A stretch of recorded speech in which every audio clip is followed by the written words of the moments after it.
నారాయణపేట జిల్లా మక్తల్లో టిప్పర్ బీభత్సం సృష్టించింది. అతివేగంగా వచ్చిన 2 టిప్పర్లు బైక్ను ఆర్టీసీ బస్సును ఢీకొట్టాయి. ప్రమాదంలో ఓ వ్యక్తి అక్కడికక్కడే మృతి చెందాడు. సమాచారం అందుకున్న పోలీసులు ఘటనా స్థలానికి చేరుకొని కేసు నమోదు చేసి విచారణ చేపట్టారు.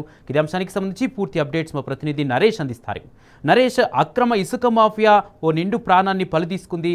ఎంతకాలంగా ఈ మాఫియా కొనసాగుతుంది? పూర్తి అప్డేట్స్ ఏంటి? కుమార్, మక్తల్లో ఇసుక మాఫియా రెచ్చిపోతుంది.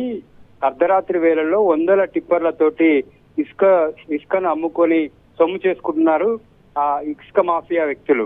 అయితే గత కొన్ని రోజులుగా కూడా మక్తల్లో టీజీఎండీసీ అనుమతుల పేరు మీద వర్కూరులో ఒక ఇసుక క్వారీ నడుస్తుంది. అయితే మామూలుగా ఈ టీజీఎండీసీకి సంబంధించి పగలు మాత్రమే మైనింగ్ చేయడానికి అనుమతులు ఉంటాయి, కానీ రాత్రి వేళలో అక్రమంగా ఇసుకను దోపిడీ చేస్తూ ఉన్నారు.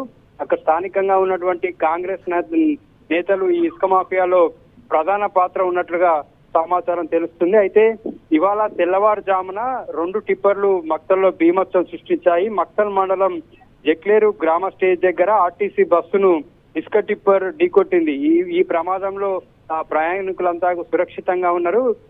ఎవరికి ఎటువంటి గాయాలు కాలేదు. మరో ప్రమాదం మక్తల్ మండలం మక్తల్ పట్టణ సమీపంలోని గొల్లపల్లి క్రాసింగ్ దగ్గర జాతీయ రహదారి 127 పైన బైక్ ను ఇసుక టిప్పర్ ఢీకొట్టింది. రాంగ్ రూట్ లో వచ్చినటువంటి ఇసుక టిప్పర్ బైక్ పై వచ్చినటువంటి వ్యక్తిని ఢీకొట్టడంతో అక్కడికక్కడే అతను మృతి చెందాడు. మక్తల్ మండలం మంతన్ గౌడ్ గ్రామానికి చెందినటువంటి అంజప్ప అనేటటువంటి వ్యక్తి అక్కడికక్కడే మృతి చెందాడు. గత కొన్ని రోజులుగా కూడా మక్తల్లో ఇసుక మాఫియా రెచ్చిపోతుంది. వందల టిప్పర్లతోటి ఇసుకను దోపిడీ చేసి సొమ్ము చేసుకుంటున్నారు ఈ మాఫియా అంతా. అయితే టీజీఎండీసీ అనుమతుల పేరు మీదనే ఈ యొక్క దోపిడీ జరుగుతుంది. అయితే రెవెన్యూ గాని ఇటు పోలీస్ అధికారులు గాని దీనిపై ఎటువంటి చర్యలు తీసుకోవడం లేదు. ఇసుక మాఫియాతో కుమ్మక్కవడం వల్లనే రాత్రి వేళల్లో ఇసుకను రవాణా చేసి సొమ్ము చేసుకుంటున్నారు దళారులు. అయితే ఇసుక మాఫియా అక్రమంగా రవాణా చేస్తున్నటువంటి దాన్ని అడ్డుకోవాలని చెప్పి స్థానికులు డిమాండ్ చేస్తున్నారు. Kumar, right, thank you Naresh.